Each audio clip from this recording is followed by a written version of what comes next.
네, 쉽게 접하기 힘든 교육 소식을 골라서 전해드리는 글로벌 픽 시간입니다. 오늘은 길금희 기자와 함께하겠습니다. 어서 오시죠. 안녕하세요. 네, 자 오늘의 글로벌 픽 첫 번째 소식부터 살펴보죠. 자 일단은 교사 평가에서도 드러난 인종차별.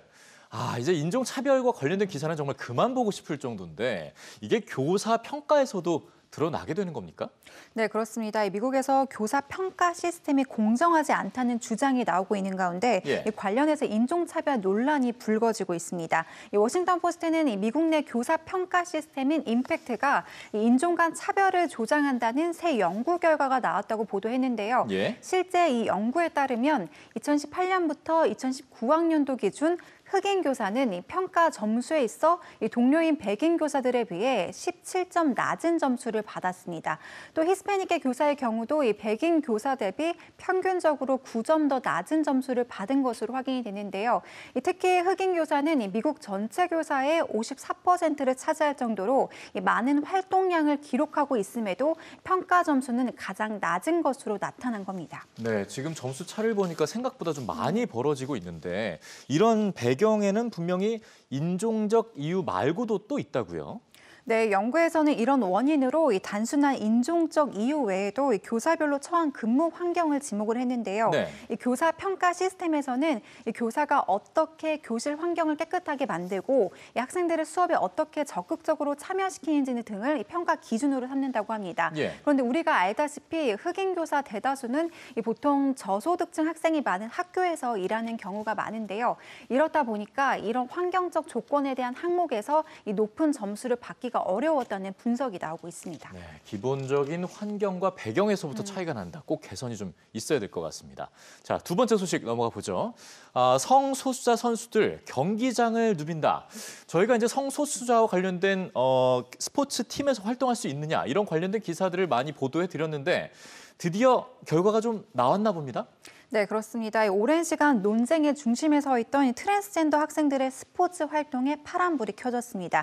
그 출발을 알린 국가 미국인데요. 이 미국 버지니아주의 론돈 카운티 교육위원회가 이 트랜스젠더 학생이 자신의 성적 정체성에 따른 스포츠팀에서 활동할 수 있도록 하는 지침에 최종적으로 승인 의사를 밝혔습니다.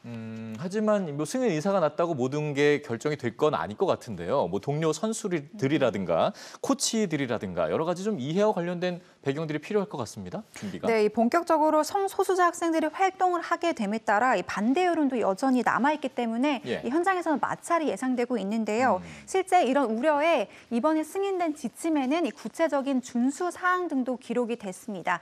이 지침에는 우선 론돈 카운티 학교 교직원이 새로운 지침을 준수하고 이 트랜스젠더 학생을 대하는 방법을 적극적으로 배워야 한다는 내용 등이 포함이 됐는데요. 또 부분적으로는 이 성중립 욕실을 추가하고 이 모든 라커룸과 화장실을 개선하도록 요구하는가 하면 이 교사와 교직원은 학생이 선호하는 이름과 대명사로 이 학생을 부를 것을 명시하기도 했습니다. 네, 서로 간에 좀 맞춰갈 수 있는 여러 가지 준비들이 필요할 것 같습니다. 자, 마지막 소식 살펴볼까요? 개학을 앞두고 맞이한 최대 장애물. 개학 맞이한 최대 장애물은 변이 바이러스 아니겠습니까? 뭐 또 다른 게 있나요? 네, 기록적 감염자 수에 또 한 번 위기를 맞고 있는 미국에서 올해로 세 번째 학기가 시작이 됐죠.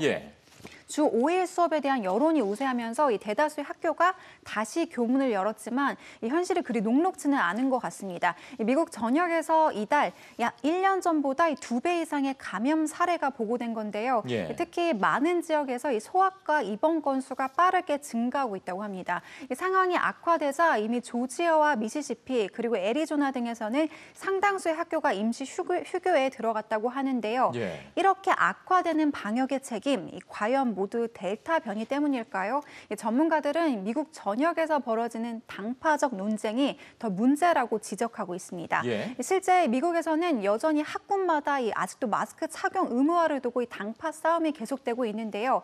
특히 공화당을 지지하는 학부모의 3분의 2는 여전히 마스크 착용을 반대하고 있습니다. 이러다 보니까 이런 당파 싸움이 방역의 최대 걸림돌이 되고 있다는 의견이 커지고 있는데요.